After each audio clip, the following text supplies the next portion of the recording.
Solid bag fishing truly is one of the most reliable tactics you can use when carp fishing. Whether you're fishing lightly stocked venues, with a handful of fish in it, or whether you're fishing really heavily stocked venues, this tactic, you can take it wherever you want and it will catch you fish. I'm down here today on the Linear Fisheries Complex on Brasenose 2. I've fished here a lot over the last few years and I've tried pretty much everything you can think of, but solid bags is the one thing that I always go back to because it's without a doubt caught me more fish on here and probably on this complex than any other tactic that I've used. I'm going to sort of talk you through some of the things that you should consider and some of the things that I might do a bit differently to what you normally see. So I'm going to try and give you sort of 5 tips here, or 5 points to consider when you're fishing with solid bags. So to start with, the first thing I'm going to talk about is the actual setup that you're choosing to use. Solid bag fishing is not one-dimensional. You can adapt it to suit whatever type of fishing you're doing.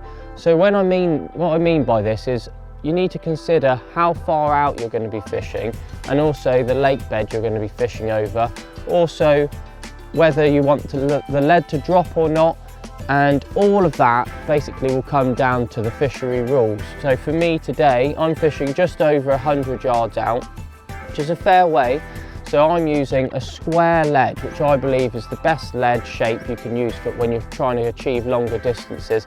I'm also using a stem on the end of the solid bag. Now that really helps with the aerodynamics when you're casting a long way out. For example, if I was fishing sort of much closer in, like if I saw a fish show down to my left, I might tie up a little bag with a flat pair on it, like a 2-ounce flat pair lead, and that will be fine for that, and I wouldn't even need a stem on that either. But where I'm fishing today, I really need that to help me accurately and reliably hit that spot.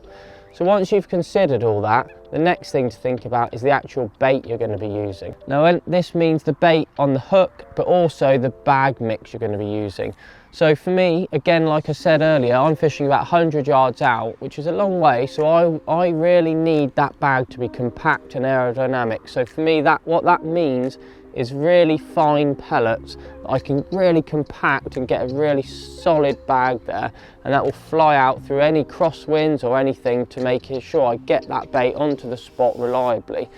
If I was fishing over maybe some silkweed or other bits of weed, different or thick silt, what I might want to try and achieve is a solid bag that sinks through the water a bit slower, so it might just sort of nestle on top of that a bit better. So you might start using some ground baits, or even possibly, again, depending on the lake rules, you might put some maggots in there, because you can still achieve a great presentation, but you just get a bag that sinks that little bit slower through the water and might just give you an even better presentation than maybe one that you've really packed in there with pellets.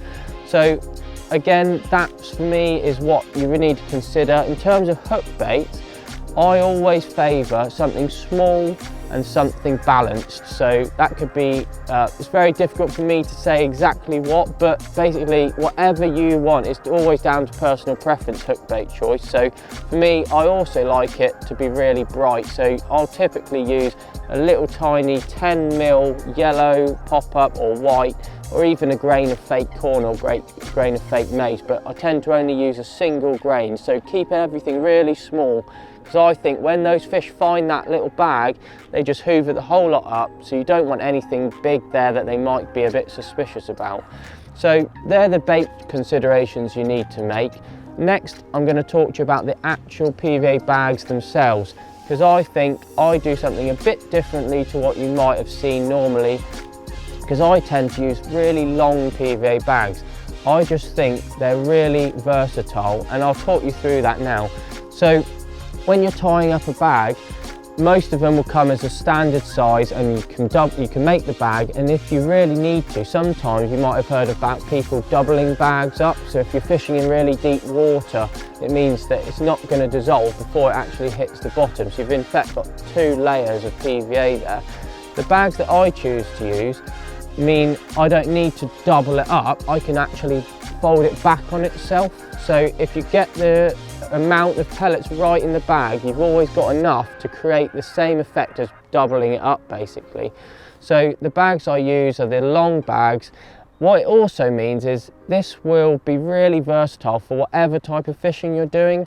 example would be if you're using a baiting pole or a bait boat, you might actually want to use a slightly bigger solid bag than you would be able to cast with. So again, the ones I'm using allow me to do that without buying a second set of PVA bags.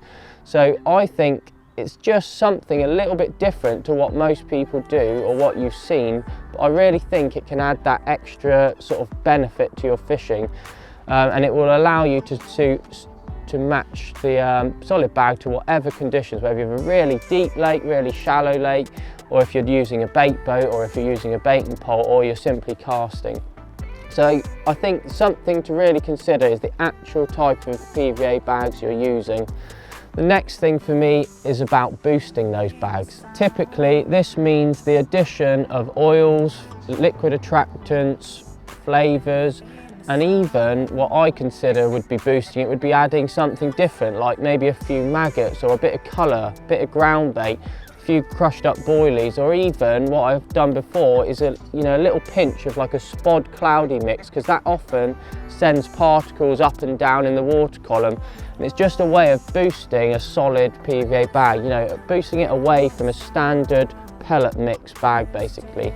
So for me, I'll use anything from like hemp oils to any of the goos, any of the sort of metamino or phos oil liquids that I've got available.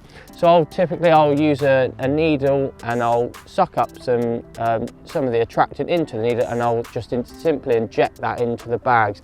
You can often see the other bonus of doing this and boosting the bag, especially with hemp oil, is it allows you to see where the bag's landed, because you'll often get a lovely little flat spot up here, and if you are then baiting up over the top, you know exactly where you need to be putting that bait.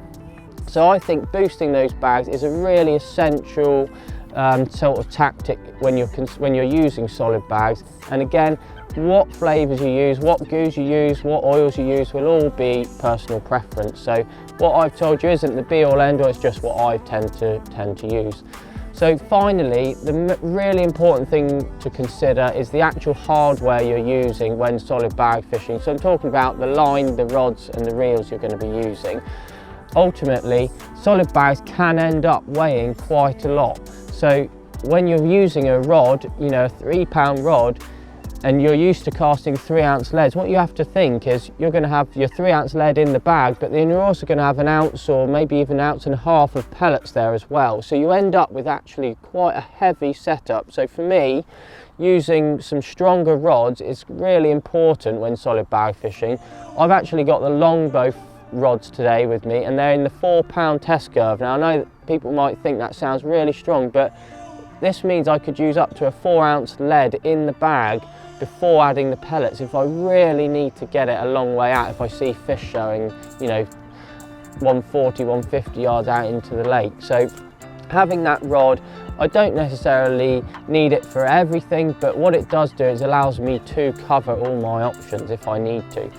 The other thing that's really important is the line you're going to use. So for me, I wouldn't use anything less than 15-pound line if I was solid bag fishing, especially if you're starting to sort of cast towards that 100-yard mark. So 15-pound line straight through will generally cope really well with a solid bag.